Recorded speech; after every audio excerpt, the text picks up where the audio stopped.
There is a truth Musashi lived by. A truth so sharp, so unforgiving, that most men refuse to look at it. Weakness is not something you fix. Weakness is something you kill. In Japanese Zen, the master does not improve himself. He cuts away everything that is not aligned with his nature. Every fear, every hesitation, every comfort that softens the edge of his spirit. This is why Musashi walked alone. This is why he embraced hunger, cold, dirt, and silence. He wasn't trying to become stronger. He was trying to become empty enough that strength could enter. Welcome to Iron Silence. This is the path of the Silent Ronin.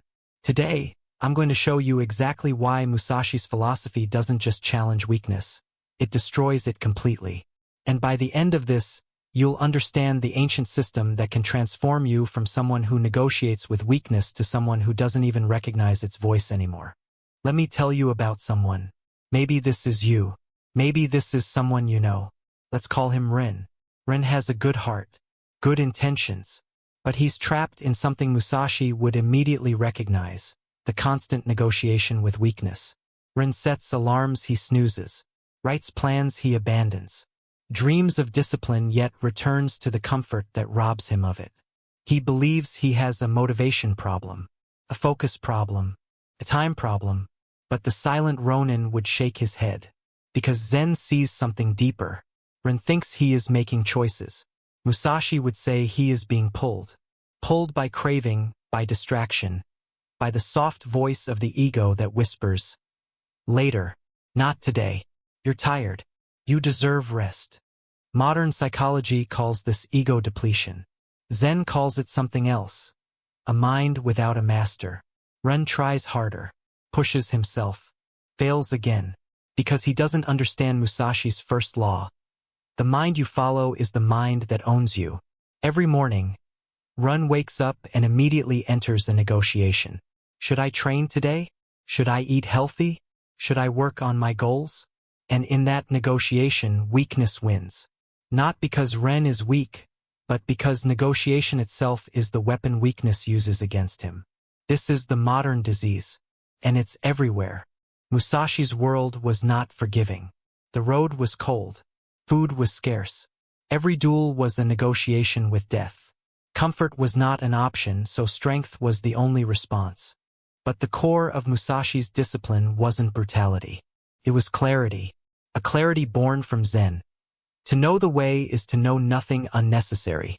Musashi stripped life down until only the essential remained. No attachments, no expectations, no indulgence in emotion, no self-pity. To Musashi, hardship wasn't an obstacle. It was the forge where identity is hammered into shape. This is why he slept outdoors, why he ate almost nothing, why he fought with wooden swords, not to show skill, but to show commitment. He was removing the layers of softness that hide a man from himself. Zen teaches, when the world becomes simple, the self becomes sharp. This is the system modern men avoid. Not because it is impossible, but because it reveals who they really are. Think about your own life for a moment. How many layers of comfort have you wrapped around yourself? How many excuses have become so familiar they feel like facts? How many times have you chosen the easier path and called it being reasonable? Musashi would see through all of it, because he understood that every layer of unnecessary comfort is another barrier between you and your true nature. So Ren begins to practice Musashi's method. He removes small comforts, wakes up earlier, sits in silence. But the war begins immediately. His body resists. His mind attacks him. His desires scream louder than before. Modern science calls this the extinction burst. Zen calls it the ego's death cry. Every habit Ren tries to kill fights harder before it dies. Musashi knew this intimately.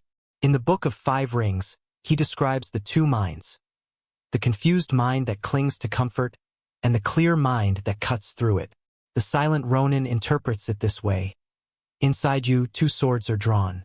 One fights for who you are. One fights for who you could become. Ren feels both swords. Every morning becomes a duel.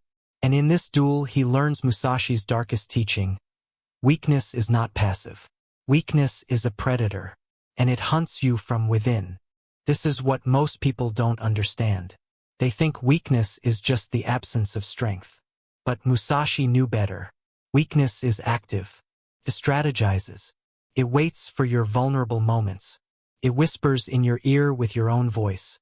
When you're tired, it says you've earned rest.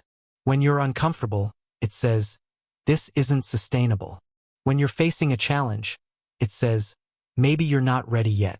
Weakness knows you better than you know yourself, because it's been with you longer than your discipline has. This is why the battle is so brutal. You're not fighting some external enemy. You're fighting the version of yourself that has been running your life for years. And that version will not surrender easily. Musashi lived by a principle Zen monks feared for its severity. Practice one thing until it is who you are. In modern life, people chase 100 skills, 100 hacks, 100 paths. Musashi chose one way and walked it until the world disappeared. This is the method of the Silent Ronin. Choose the path that cuts you open, not the path that comforts you. Because the path that wounds you is the only one capable of transforming you. Ren adopts this rule. He picks one discipline, training every day at dawn. No negotiation, no softness, no alternatives. The modern mind hates this, because it wants freedom. But Zen knows a deeper truth. Freedom without direction becomes slavery to impulse. Musashi's philosophy destroys weakness because it destroys indecision. Think about the last major goal you abandoned. Was it because you couldn't do it? Or was it because you kept other options open? You told yourself you were being flexible, being smart, keeping your options open. But what you were really doing was giving weakness multiple doors to enter through. When Musashi committed to the sword, he didn't keep backup plans. He didn't hedge his bets. He didn't leave himself an escape route. He walked one path so completely that turning back became impossible. That's not recklessness. That's elimination of weakness through commitment. Zen has a rule. A single gap invites ruin. If the swordsman trains 6 days, skips 1, the mind learns betrayal. If he meditates only when he feels like it, the self fractures. If he works in bursts, identity collapses. Consistency is not about progress. It is about identity alignment. In neuroscience, repetition forms a stable neural pathway. But Zen goes further. Repetition forms a stable self. Musashi trained without gaps because he knew that weakness only needs a single opening. Once the gap appears, softness enters. Once softness enters, clarity dissolves. The Silent Ronin watches Ren struggle. But he also sees the shift. Ren is becoming predictable to himself, and a predictable man becomes powerful. This is the secret most people never learn. They think power comes from intensity, from those explosive moments of massive action. But Musashi knew that power comes from predictability.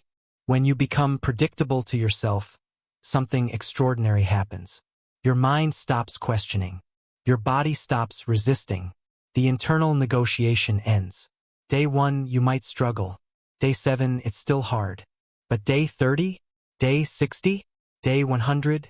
By then, you're not the same person anymore. The version of you that needed to negotiate, that needed motivation, that needed perfect conditions, that person is gone. Dead. Replaced by someone who simply does what must be done. Ancient warriors did not wait for obstacles. They prepared their identity before the challenge arrived. Musashi traveled with no attachments because he expected hunger. He trained in darkness because he expected surprise.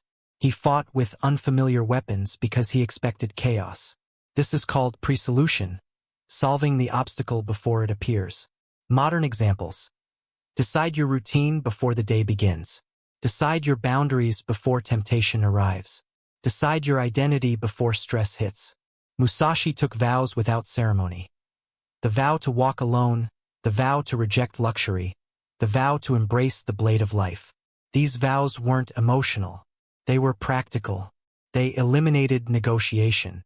The Silent Ronin teaches, a man who must decide in the moment has already lost. Ren begins to predecide everything. His training, his diet, his work, his digital habits, his sleep, his silence. And for the first time, life feels simple. This is the power of predecision. When you decide who you are before the challenge arrives, the challenge has no power over you. When you decide your response before temptation appears, temptation has nowhere to land. Ren doesn't become invincible.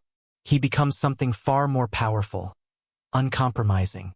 The old Ren negotiated with weakness. The new Ren doesn't recognize its voice. The old Ren waited for motivation. The new Ren distrusts comfort. The old Ren chased results. The new Ren values the way. This is the transformation Musashi understood. You don't rise to discipline. You descend into clarity. You don't add strength. You remove weakness. You don't seek identity. You hammer it into being. Ren walks into the morning air. No noise. No hesitation. A still mind. A sharp presence. A silent certainty. He walks like a Ronin, not because he is fearless, but because he no longer fears himself. And this is why Musashi's philosophy destroys weakness. Not by force, but by removing everything that feeds it. Walk the way. Cut the unnecessary. Stand in the cold. Choose the harder path. And weakness will not survive long in your presence. If this philosophy resonates with you, subscribe for more lessons from the Silent Ronin and the path of Japanese Zen here on Iron Silence.